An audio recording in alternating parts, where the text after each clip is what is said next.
Chapter 12. What will pay? I wish to talk with you for a few minutes upon a subject that is much discussed, especially by young people. What things pay in life? There is no question, perhaps, which is asked oftener by a person entering upon a career than this. What will pay? Will this course of action, or that business? What will pay?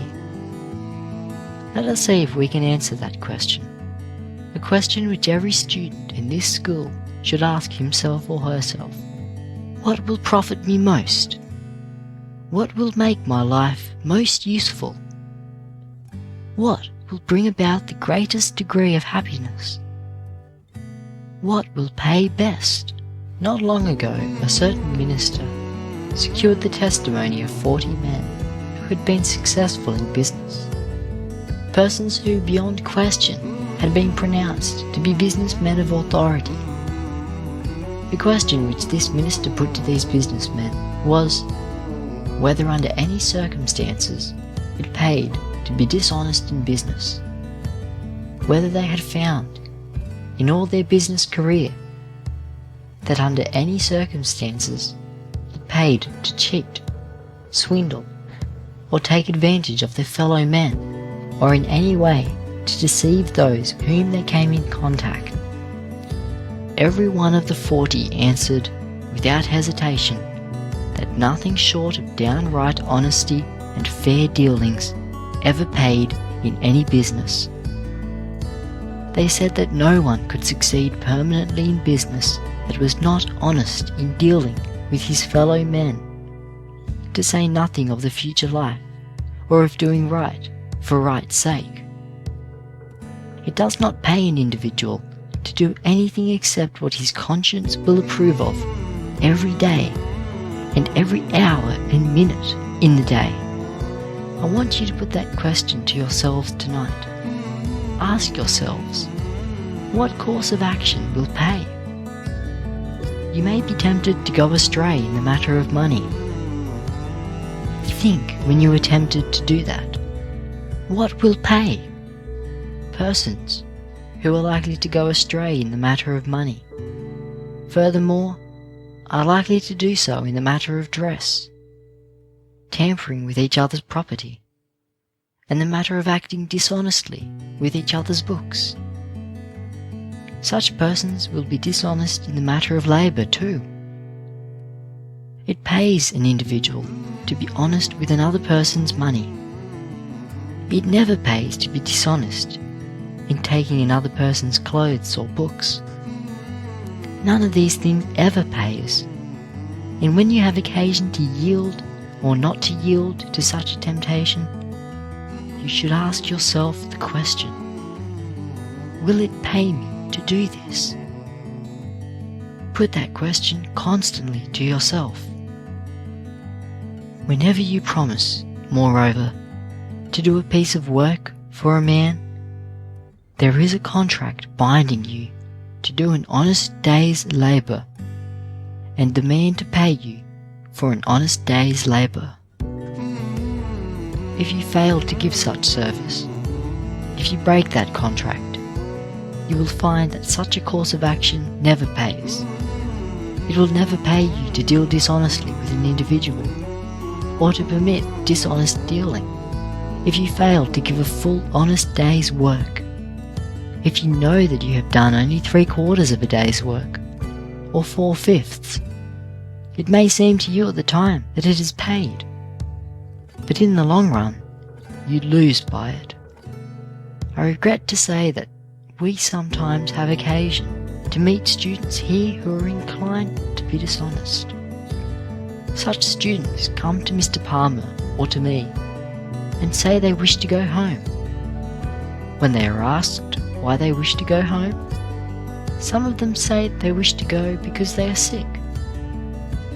Then, when they have been talked with a few minutes, they may say that they do not like the food here, or perhaps that some disappointment has befallen their parents. In some cases I have students give me half a dozen excuses in little more than the same number of minutes. The proper thing for students to do when they wish to go home is to state the exact reason and then stick to it. The student who does this is the kind that will succeed in the world. The students who are downright dishonest in what they say will find out that they are not strong in anything, that they are not what they ought to be. The time will come when that sort of thing will carry them down instead of up. In a certain year, I think it was 1857, there was a great financial panic in the United States, especially in the city of New York. A great many of the principal banks in the country failed, and others were in daily danger of failure. I remember a story that was told of one of the bank presidents of that time, William Taylor, I believe. All the bank presidents in the city of New York were having meetings every night to find out how well they were succeeding in keeping their institutions solvent. At one of these meetings, after a critical day in the most trying period of the panic, when some men reported that they had lost money during that day, and others that so much money had been withdrawn from their banks during the day, that if there were another like it, they did not see how they could stand the strain. William Taylor reported that money had been added to the deposits of his bank that day, instead of being withdrawn. What was behind all this?